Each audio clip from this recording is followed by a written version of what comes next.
what else do you guys use these for now that is in application from what you've learned with the ultra-sensitive systems?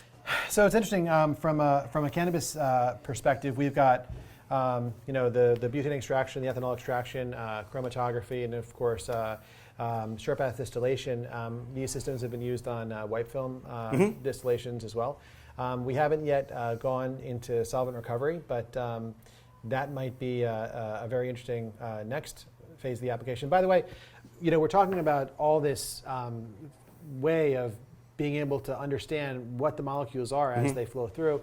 And really what everybody in this industry wants to do, and what we want to do, is we want to help people up their game and make safer medicine. At the end of the day, that's what it's all about. So once we're able to give this technology to people, and we're able to potentially, in the future, correlate all this really good run information with the information that comes from testing, we can all up our game. We can all work together and up our game and be able to make safer medicine for everybody. Other users who purchase it might repurpose it in a different part of their lab and find a new use for it, and then they're calling you saying, how do we get that on the screen? How do we see what we want to see? We just found another use for this. Yes. I think it's really like an amazing product. It's one of my favorite, especially now that we have it in this type of an enclosure for closed loops. I think it's the next big thing for closed loops. It's going to make a big difference for customers. For sure, for sure.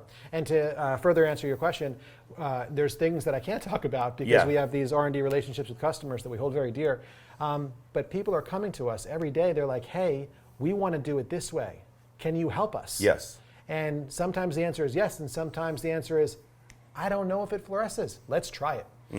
So what we found with this is this technology seems to lend itself to several different ways of just helping us figure out better ways to process, better ways to get that better medicine.